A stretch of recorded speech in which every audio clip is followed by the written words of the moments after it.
just found episode number 46 of Monster Kid Radio, the twice-weekly podcast devoted to the classic and sometimes not-so-classic genre cinema of yesteryear. I am your host, Derek M. Cook, and I want to welcome you to this week's shows because I've got something I've been looking forward to talking to you guys and gals about for a while now. I was fortunate enough to write the foreword to the new book, White Zombie, the novelization by frequent Monster Kid Radio guest Stephen D. Sullivan. We're going to have him on the show this week. In part one of our discussion, we're going to talk a little bit about how he decided to take White Zombie and turn it into a novel, as well as the whole novelization process, and a little bit about his history as somebody who's written novel adaptations for other media. And because we're talking about the novelization of White Zombie in this week's episodes of Monster Kid Radio, I thought it fitting that we'd play the song Electric Zombie at the top of the show by the band Waka Jawaka. You can find out more about them at their website, wakajawaka.bandcamp.com. It's from their album, Introducing Waka Jawaka, and you'll be able to hear the song in its entirety at the end of this episode. Of course, there will be a link to the Bandcamp page in our show notes over at monsterkidradio.net. Other things you can find on our website, our contact information, our email address is monsterkidradio@gmail.com, and our voicemail line is 503-479-5MKR. If you have any feedback for the show, any thoughts about anything that we've talked about in the past, or have suggestions for things you'd like me to talk about here in the future, I'm all ears. Plus, I'm planning on doing a special feedback episode down the line once I get enough feedback. Now, Steve's already called and left us a voicemail about something we've talked about here in the past. Our Serials episode spurred some discussion from him. We'll include that in that future feedback episode down the line. Also, on our website, you'll find a link to our Facebook group, as well as a link to our Live 365 channel. Now, this is a place that you can go and listen to music and the occasional trailer from movies from the 30s, 40s, 50s, a little bit into the 60s.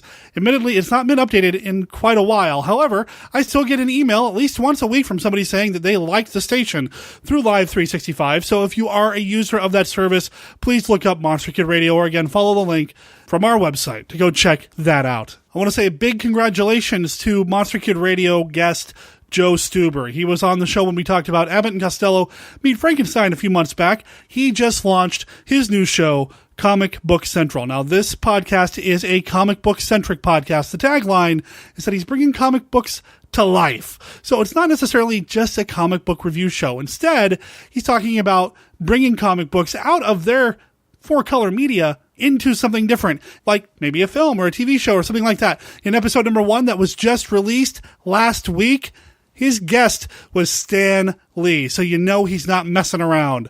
Go check him out. I'm going to play a promo for Comic Book Central right after I play the promo for Daikaiju Attack, which is another writing project by Stephen D. Sullivan that I think everybody, if you're not reading it already, you need to, because it's really good. And then, of course, we've got part 1 of our chat with Stephen D. Sullivan. Why don't we kick things off right now? It's 1966. The space race is on. The Cold War is heating up, and giant monsters are destroying Japan. Daikaiju Attack, the serialized giant monster story. Presented free every week on daikaijuattack.com and sdsullivan.com. Become a member of the Daikaiju Attack group on Facebook.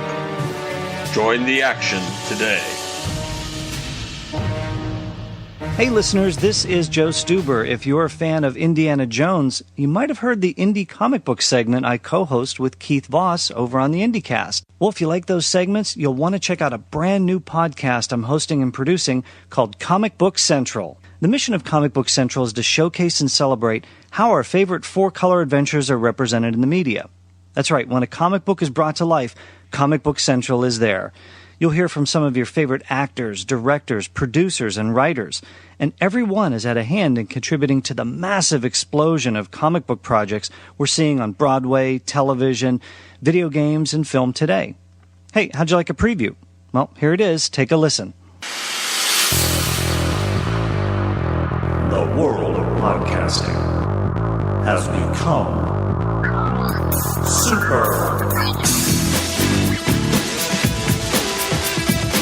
It's Comic Book Central, the podcast devoted exclusively to interviews with the creative talents that have brought comics to life. Greetings, Greetings, true believers. This is Stan Lee. When do you think the Academy is going to wise up and create a special Oscar category for Best Cameo? I don't know. They're just asleep on their feet. Maybe your show, maybe this interview will be the turning point. I'm Kenneth Johnson, the creator of the Incredible Hulk television series. Was there ever thought to have the Hulk speak on the show? No, Hulk not speak. Hulk talk is dumb. Hulk smash. Good. Fire bad. Yeah, fire bad. She is Erin Gray. Erin, welcome to the show. I ended up being a contract player making, I think it was $600 a week. Gil was doing great. He was making the big bucks. And then, You got the posters, though. You got Yes. the posters. Come I on. look better in white spandex. What can I say? Hi, this is Rebecca Staub, the Invisible Woman from the original Fantastic Four movie.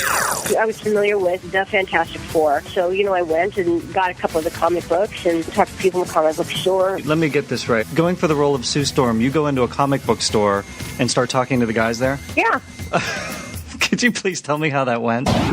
He is an actor, former professional boxer, and a Kryptonian monolith. Let's welcome to the show Jack O'Halloran. What's tougher, going toe-to-toe with George Foreman or with a Hollywood executive? That's a good question. Hollywood executives aren't that difficult, actually. Do you dress in all black when you go after him? I wear my Krypton suit. Hi, this is Adrienne Barbeau, Catwoman from Batman the Animated Series, and you're listening to Comic Book Central. Perfect.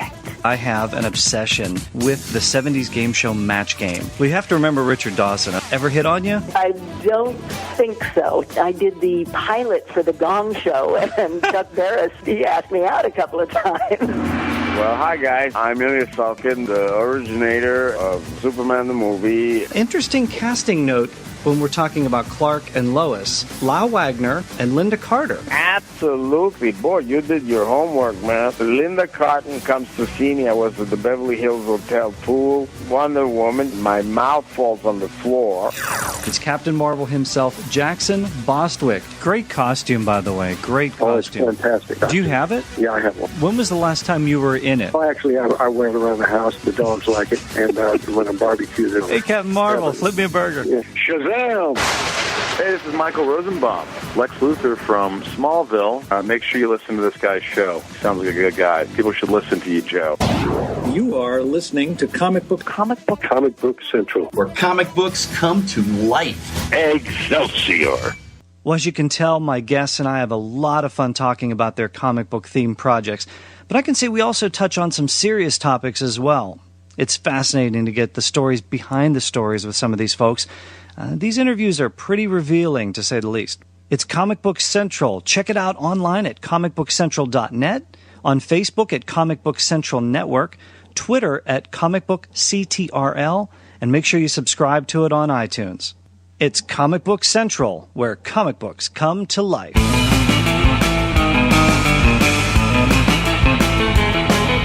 If you ask a modern monster movie enthusiast about zombie movies, they're going to go to the flesh-eating, the brain-eating, the Romero style, maybe the 28 Days style type zombie. But the truth is, we had zombie movies before 1968, before Uncle George did his thing. And the very first one of these movies is White Zombie from 1932, starring the immortal Bela Lugosi. Well, this is a movie that slipped into the public domain over the years. You can find it on many different box sets. Just came out a couple of months ago, I believe, as a nice Blu-ray edition, and there's another Blu-ray edition coming next year. Even though the movie is readily available, you might want a little bit more White Zombie in your life, and there's a really good way to do it these days because Monster Kid Radio guest Stephen D. Sullivan has recently released his adaptation of the classic film, and I've got him here on the show. How's it going, Steve? Hey, it's going really well, Derek. How's it going with you? It's going great, man. It's been a little while since we've had you on. How have things been going? It has been. I've been insanely busy. Even without, like a kid graduating from college and moving to New York City and the other kid in the middle of college, and anniversaries and that kind of stuff, I have been just a writing fiend in 2013. You've been banging it out with your Daikaiju Attack series, which is a Facebook-only short story series, right? Well, it's an online-only series. Okay. I have a Facebook group devoted to supporting it. But it's a free weekly giant monster serial, and if you go to daikaijuattack.net, comicbook.com or StephenDSullivan.com or SDSullivan.com. You can read it free online every week. It's only online, but not only on Facebook. Gotcha. And we do try to play the promo for that here on the show every once in a while. And, of course, there will be a link in the show notes to that website as well as your own website. Now, we mentioned Daikaiju Attack. You've been writing a lot, but obviously we want to talk about the new book. The new book. Yes. Which means a lot to me. People who know my background as a podcaster know that for 5 years I did the zombie thing. White Zombie is one of my favorite zombie movies, hands down one of the most important, if not the most important zombie film of all time. It started the whole thing off. Right. The first appearance of the word zombie in a major film, anyway. Right. Yeah, it's the first feature-length film. Like I said, 1932, Lugosi's hot off the success of Dracula. A lot of the movie was shot on the Universal Studios lot, so it has a nice, rich feel. What drew you to White Zombie in the first place? Well, it's a great film, and it stars Bella, and anything starring Bella is interesting to most of us monster kids. And it's very moody, but the way it kind of came about is I've done a reasonable amount of tie-in work, working on other people's characters, whether it was in comics when I was doing Teenage Mutant Ninja Turtles or the Dungeons and Dragons work that I did or the Dragonlance books that I did. And I also have done a number of movie novelizations, including the kids novelization for the original Iron Man film and the Thunderbirds film and a couple of others. And I've always found it really fun to work on those kind of things, to work on a novelization or work on one of these major properties. But the problem with it is that at the end of the day, all your work belongs to the rights holder of the property. So the Speed Racer people own the Speed Racer stuff that I did. The Thunderbirds people own the Thunderbird stuff that I did. Iron Man, obviously owned by Marvel, now Disney, and who knows what else they'll swallow up next. And the trouble with doing that kind of work is that you don't have any control over the work that you've done. So, for instance, there have been points at which I've had a number of very popular fantasy books out, and the rights holder would suddenly decide they were just going to put them out of print. And when something goes out of print, if you have a royalty attached to it, suddenly you're not getting any royalties anymore. So the kind of income stream you're counting on from long-term investment in a project suddenly just dries up and goes away if you don't own that project. White Zombie, since it's public domain, that means that the public is free to create derivative works for it. So as I was thinking, gosh, it would really be nice to do another movie adaptation, and gosh, I really don't want to spend a lot of time on something that someone else owns. Somewhere in there, actually I think it was probably listening to the B-Movie Cast, a little light bulb went off on my head and said, wait a minute, there are movies that are in the public domain that I could do an adaptation of the same way I did Iron Man. And you could do that and control the property. And White Zombie was right at the top of the list of public domain films that I thought would be a good adaptation and would play right into the monster kids who I'm now seeing are probably my main audience. You mentioned this in your book as well. I believe it's in the author's note. Peter H. Brothers wrote a book called Devil Bat Diary, which is kind of a different take on the classic Bella film, The Devil Bat. He didn't adapt the movie. He took the characters from the movie and did his own story, kind of circling around the movie, if that makes any sense. Sure. And that's a great film. That would be a wonderful film to adapt just straight up. But since he'd already done that obviously was out of the running. And I was interested in the fact that he'd taken this public domain work and done kind of a continuation, or it's not really a homage. It's kind of hard to explain exactly what he did, but you can find it online and look and check it out on Amazon and that kind of stuff. Sure. And I thought that was a really interesting concept. And from there, I took the step of saying, well, yes, you could do that, but this might be kind of an answer to a question that I was asking myself, which is, how can I adapt something that's well-known, that will bring eyes to my work overall, and still own the rights? And, yeah, so all credit to Peter for kind of coming up with the original pseudo-concept that I developed this idea from. Yeah, his approach was, this is the true story of the true case that the film was based on, whereas what you're doing is just I don't want to say just an adaptation because I don't want to make it sound like it's somehow lesser. In fact, it's not. I find this to be a grander undertaking because you have this film that you basically are trying to recreate through your prose. What was the process? I mean, how did you begin this? The way novelizations usually work, and that's what this is. This is a novelization. And if you've ever read a Star Trek novelization or any of the novelization of Alien or any of the kind of classic novelizations or mine, what happens is that you get the script to work from, and then you add to it what you can and try to make the whole scenario richer. So, for instance, Vonda McIntyre's Star Trek novelizations of The Wrath of Khan, and I think she did Star Trek 3 too, there's kind of a more depth to what you see in the movie. And some of those she may have gotten from notes from the producers or something. But the idea is generally to make it kind of a richer world revolving around, in this case, it's about a 70-minute screenplay. So it's a fairly short book.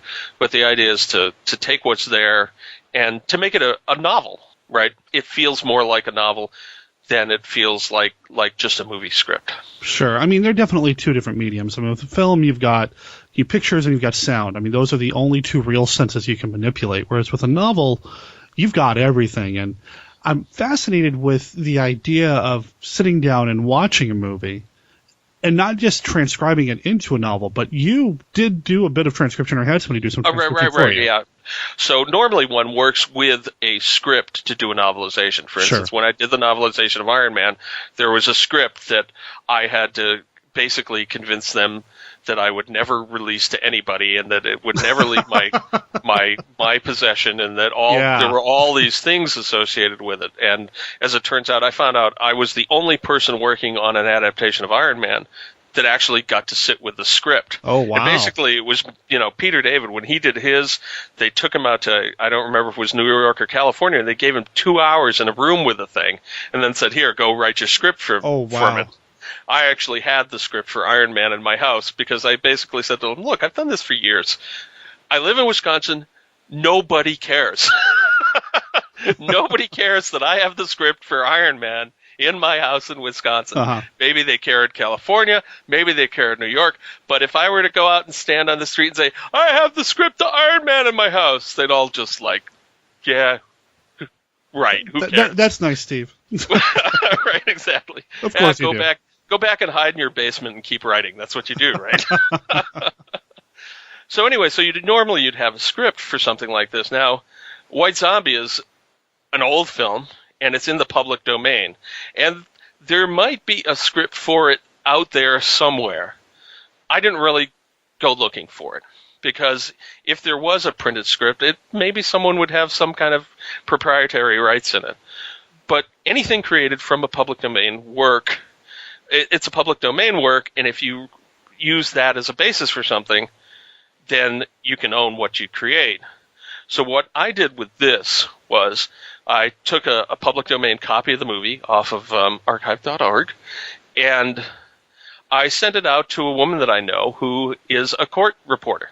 And she sat down with the movie and literally transcribed the dialogue from the movie the way she would do in a court reporting setting. And so what I got from her was kind of a long list of the dialogue and who had said it and that kind of stuff. That was the basis for my recreated script. I took the transcription that Andrea had supplied me, and then I sat down with the movie and watched the movie with the dialogue and basically would describe the action I was seeing on screen. So when the carriage is going through the jungles at the beginning of the movie, I'd talk a little bit about that. And then, when it shifted scenes, I would put in the scene cuts. So what I ended up with is a recreated version of the original screenplay. It's not the original screenplay. It's a version of the screenplay that I created by watching the film. I don't know if the distinction there is completely obvious. But that was how it started. And that process took a while because, well, for one thing, court reporters are not used to dealing with the accents of Bela Lugosi and Joseph Cawthorn. Yeah.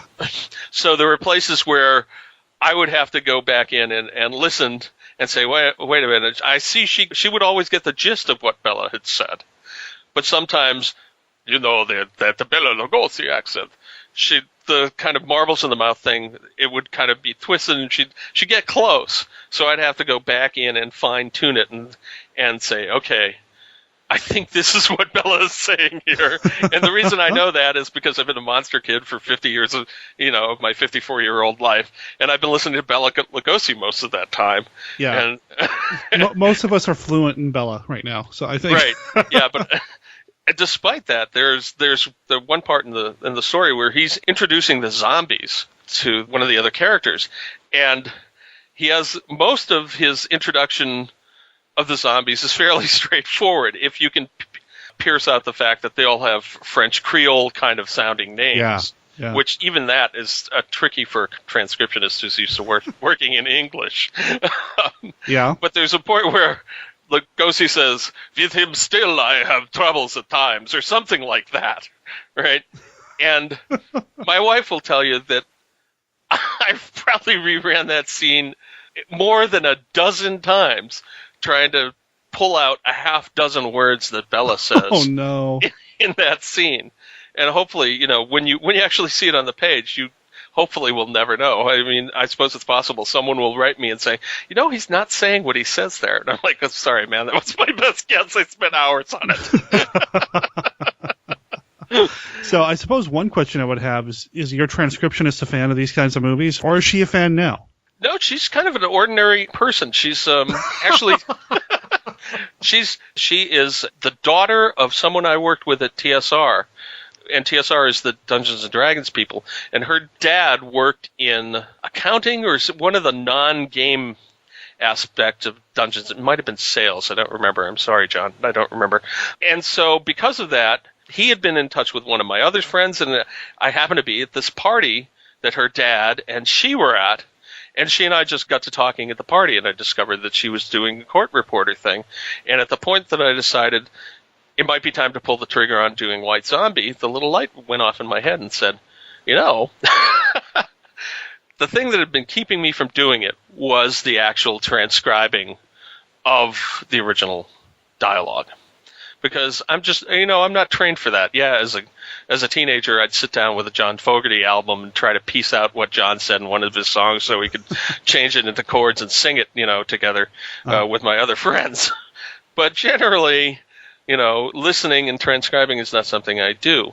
And meeting her caused this light bulb to go on over my head. Yeah, she's not a big Monster Kid or anything, but she was really kind of fascinated with the whole idea of doing this because it's something she'd never done anything like it before. Well, it could have been worse. You could have given her Manos or something, Well, yeah. Although Manos, at least there's no, with him I still have troubles at times. It's like, so, yeah. Well, along those same lines, then, I got to ask you, are you sick of the movie yet yourself? No, not really. It was on Turner Classic Movies during the Halloween month. I actually found myself with it on in the background as I was working on it. Obviously, I've spent hours and hours and hours working on it and hours and hours watching it. It's a very short movie, so that helps. Yeah. And it's also so stylized and beautiful. In some ways, I like it better now, I think, because I've kind of delved deeply into the kind of psychology behind it and the background and the characters, I hope I've made them richer and more interesting. And so there's stuff I'm seeing now that I wasn't seeing on the first pass through. It's really an interesting film for people that haven't seen it. It's very short, but it is made in a 1930s kind of high horror / melodrama style. So sure. I suppose some people might find that off-putting, but I find it really charming. I kind of wish it was longer in some ways. Certainly there are places where the film is broken and there's little bits of dialogue missing that I'd love to see fully restored. Now, I have not seen the restoration that I think it was as a Criterion that brought it out on Blu-ray.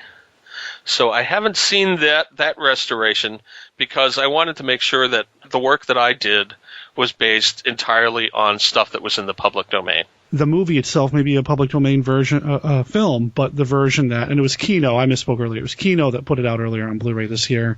That particular version of that movie is not public domain because Kino's the one that put it together, just like, your novel is not public domain because it's you know what I mean? Right, exactly. That makes sense. Exactly. That is their interpretation of a Exactly. public domain work. In theory, Metropolis is in public domain in the U.S., but only the version that has been around in the U.S. for so long. So the fully restored version of Metropolis with the score and all that kind of stuff, the one that's really, really, really worth seeing, that is not in the public domain. Right. That's a new work based on the original work, which in the U.S. at least has fallen into the public domain.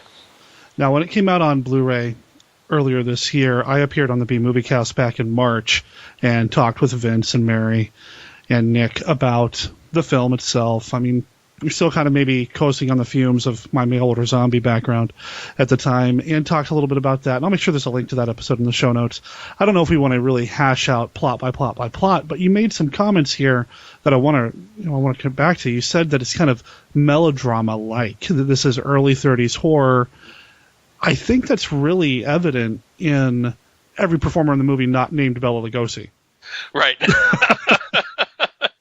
It is. And, that's one of the things that I think a lot of modern audiences, at least that aren't monster kids, have trouble dealing with the fact that the way they staged things back in the 1930s was much more stagey and was much more kind of over the top in the way that people behave in the films. And hopefully in the novelization, I've struck a good balance between what the original is doing and what modern audiences expect. It's a very different kind of style of acting. It's like people see the original King Kong and they say, boy, that Robert Armstrong is way over the top. And I'm like, have you seen any of the other movies from the period? Because honestly, this is the way people behaved back then. Yeah, it's true. No, and with White Zombie too, specifically with these other non-Lugosi performers, a lot of them came from silent films, which, I mean, you've got 30s acting, and then you've got silent film acting, which is even more over the top because you've got no words. So it's very grandiose, and you said melodramatic, and I think that's probably the best way to describe it. It's very over the top. Right. They're really putting their bodies out there and their faces out there and really kind of going for the lines as if they're projecting to the back of the audience when in fact they were probably projecting to the microphone that was hidden in a bush over to the left. Exactly, yeah. And some people can find that off-putting, but I think White Zombie is actually kind of a good... If you were going to start seeing older films, this may be a good one to see, because even though there are those kind of very hand-wringing performances by a lot of the supporting cast especially, there are also periods where the film is nearly silent and where the visuals are carrying the film entirely. And modern audiences, I think, can really key in on that. And that presented another kind of special challenge in doing the adaptation, because the prints on this film are not really so swell, and there's a funeral scene where up until the next to last draft, I thought there were two characters. I thought the characters at that scene were Beaumont and the butler, and then literally right within the last set of revisions, I suddenly saw the film on a bigger screen than my computer. It was like, oh my God, that's Neil standing next to Beaumont there. That's not the butler. I'm gonna have to do some rewrites here. Because one of the jobs as a novelist, when you're doing a novelization, is to kind of explain away the inconsistencies in the script. So when I'm watching, I'm sure the scriptwriters love to hear that. And that happens a lot of the time because of editing in the film and that kind of stuff. And so if Neil is not at the funeral in the cut that you see, as the writer, you have to explain, well, where the hell was Neil? And why isn't he at his wife's funeral? So I actually spent some time figuring that out and playing to that. And then it was like, oh my God, that's him. He changed his clothes. He's in one suit through the entire movie, except in that scene, and he's in a different suit, and he's a tiny figure. The way they've shot the funerals is it's all from the point of view of the niche into which they are going to put the coffin. So you see him and Beaumont in the background, and the coffin moves into the foreground and then gradually closes the hole up, and it all fades to black. So there's there's not a lot of detail there that's going to tell you who is who because they're so far away and they're tiny. So you depend on things like costume changes to tell you who is who. And if Neil is in a white suit in every other scene in the movie and suddenly he's in a black suit, there's a chance you'll forget, you'll misinterpret who that is. It's like, oh, it's someone in a black suit, so if it's not Neil. Yeah, exactly. You're it's watching. It's going to be the butler, right? Right. Yeah, no, I mean, you're watching it, you're like, wait a minute, I didn't think this movie had the budget for another costume. What's going on? Right. So, well, exactly. Exactly. But I guess since he was in a white suit, they figured that wasn't appropriate for funeral, which makes perfect sense.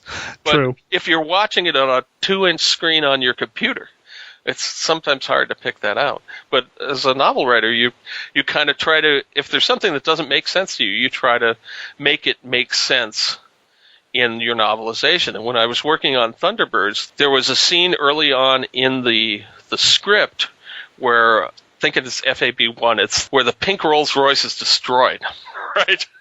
okay. And then later in the script, it just shows back up. As the one that was novelizing that film, I was like, well, people are going to remember that it blew up in scene 4, and then it's completely intact in scene 14.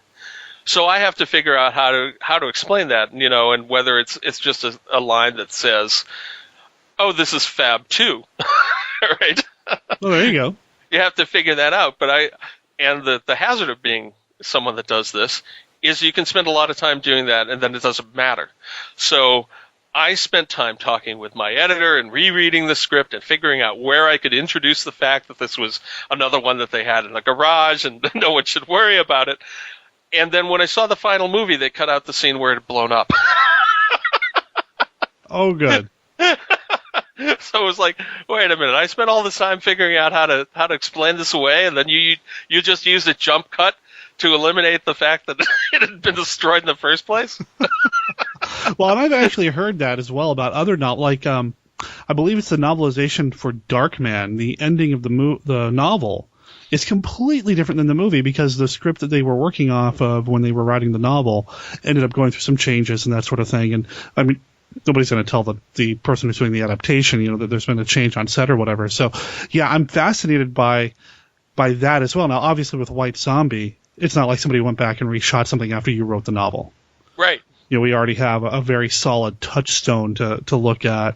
And I guess compare your book to. I mean, is it fair to compare the two, or you think it's its own beast at this point? I do think it's fair to compare the two. In fact, if you're really wanting to compare the two, there is the special edition of White Zombie includes my very creation of the script. So you can actually take the script, as I saw it, and then compare that to the film. And I didn't go back in and doctor the script to match the film. I might have taken out some of Dr. Bruner has a tendency to stutter and repeat words. Sure. So I would take out those words and say, Dr. Bruner has the tendency to repeat words and stutter, right? So there are little corrections like that.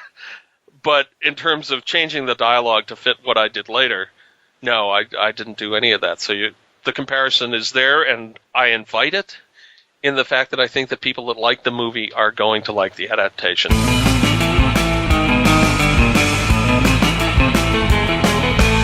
I could have chatted with Steve about White Zombie and the writing process for hours. I was about to say months, but yeah, probably months. I love that film, and I love the fact that he's turned this into a novel. I was blown away. I mean, I tried real hard to be impartial and do the interview thing and keep it, professional, but I couldn't help it. I fawned a little bit over him, and I do a little bit more fawning over the book in the next episode of Monster Kid Radio in part 2 of our chat with Stephen E. Sullivan about White Zombie, the novel. In part 2, we'll talk a little more in depth about what went into creating the characters and imbuing more than just the sense of sight and sound into a story that, up until this point, we've only really known as sight and sound because that's pretty much all a movie can do.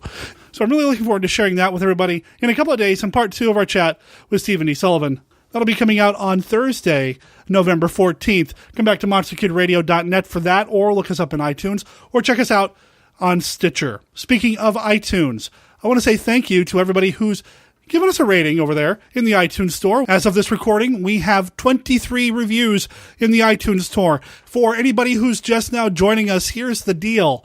A challenge. If we can get 50 honest reviews in the iTunes store, I do something different here on Monster Kid Radio. Something new. And I'll tell you right now, you know what? I'm tired of sitting on it.